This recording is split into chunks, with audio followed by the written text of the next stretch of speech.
Fordow Isfahan की satellite तस्वीरें सामने आई है। फोर्डो में बुलडोजर भारी वाहन नजर आए हैं। इस्फहान में सुरंग का प्रवेश द्वार खोला गया है। तो ये तस्वीरें भी सामने आई हैं इन दोनों प्लांट्स को लेकर हमले के बाद से। और चूंकि पहले ये दावा किया गया था, लेकिन अब कि ये पूरा का पूरा कॉम्प्लेक्स जो है ये तबाह हो चुका है, लेकिन अब धीरे धीरे कई तरह की तस्वीरें सामने आ रही, कई तरह के दावे सामने आ रहे हैं न्यूक्लियर प्लांट्स को लेकर। ये तस्वीर हम आपको दिखा रहे हैं, ये देखिए फोर्डो प्लांट है और यहां पर बुलडोजर और भारी वाहन आपको नजर आ रहे होंगे। अब इनकी मौजूदगी के क्या मायने हो सकते हैं, ये अपने आप में एक बड़ा सवाल है। यहां से मलबा हटाया जा रहा है, रिकंस्ट्रक्ट किया जा रहा है, क्या किया जा रहा है, क्योंकि दावे बहुत विपरीत हैं। एक तरफ तो दावा ट्रंप का कि भाई जो है नुकसान क्या पूरी तरह से तबाह हो गया, और ईरान कह रहा है कि कोई खास नुकसान नहीं हुआ है। तो ये 27 जून की तस्वीर हम आपको दिखा रहे हैं, ये दो तस्वीरें आपके सामने हैं। अब ये जो तस्वीर आप देख रहे हैं ये फोर्डो परमाणु प्लांट की है, और यहां आप देखिए ये सैटेलाइट पिक्चर्स में आपको 1 2 3 4 ऐसे करके भारी वाहन बुलडोजर्स नजर आ रहे हैं। क्या मलबा हटाया जा रहा है, क्या यहां से कुछ शिफ्ट किया जा रहा है, या इसको रिकंस्ट्रक्ट किया जा रहा है, ये सारे सवाल इन तस्वीरों के जरिए सामने आ रहे हैं। अब यहां जरा देखिए ये फोर्डो परमाणु ठिकाने की दूसरी तस्वीर हम आपको दिखा रहे हैं। यहां पर जो है भारी गड्ढे नजर आ रहे होंगे आपको इन तस्वीरों में, और गड्ढों के पास आप देखिए कि यहां पर व्हीकल, हैवी व्हीकल दिखाई दे रहे हैं। तो इस तरीके से एक ये तस्वीर है, एक दूसरी तस्वीर है, और इन दो तस्वीरों के सामने आने के बाद ऐसा लग रहा है कि यहां पर कुछ मूवमेंट शुरू हो चुका है। और चलिए आपको दिखाते हैं कि ईरानी परमाणु केंद्रों में क्या क्या हलचल है। बिग वॉल पर आपके सामने सारी बातें।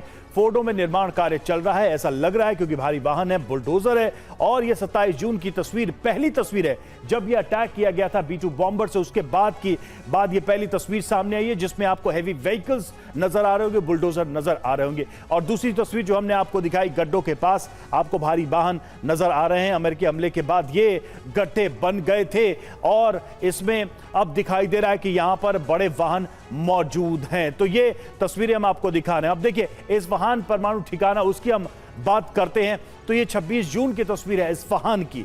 सुरंग का प्रवेश द्वार यहां पर बंद नजर आ रहा है, और अब यहां अगर 27 जून की बात करें तो यहां पर सुरंग का दरवाजा खुल चुका है, ये ओपन हो चुका है, यानी कि इसमें अब एंट्री की जा रही है। भारी वाहन तो आपको दिखाई दे ही रहे हैं। तो ये तस्वीरें बता रही हैं काफी कुछ यहां पर चल रहा है। मुकेश जी, क्या लग रहा है आपको? ये तस्वीरें भी सामने आई हैं, ईरान कह भी रहा है कि कोई ऐसा मेजर नुकसान नहीं हुआ है, हमारा कार्यक्रम बहुत जल्द शुरू हो जाएगा। क्या ये उसी के सबूत है?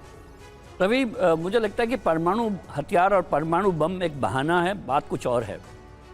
इसराइल के लिए सबसे बड़ी दिक्कत परमाणु बम नहीं है ईरान का, उसके लिए दिक्कत है ईरान की प्रॉक्सीज जो 3H हैं, हिजबुल्लाह, हमास, हुती। जो ज्योग्राफिकल दूरियां हैं इजराइल की और ईरान से, उसमें ईरान के पास ये तीनों प्रॉक्सीज इजराइल को बहुत परेशान करती हैं।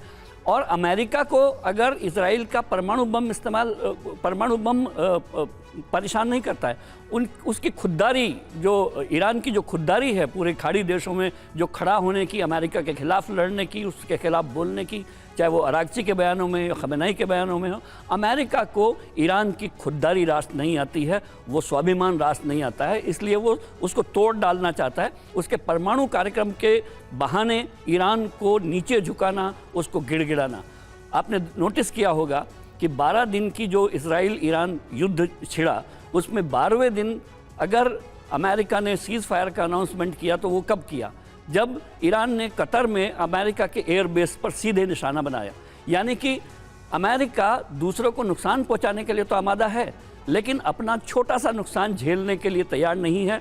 और ये जो डोनाल्ड ट्रंप के पिछले जनवरी से जून तक का व्यवहार है, उसमें एक ही बात प्रेडिक्टेबल है ट्रंप के बारे में, कि वो अनप्रेडिक्टेबल हैं।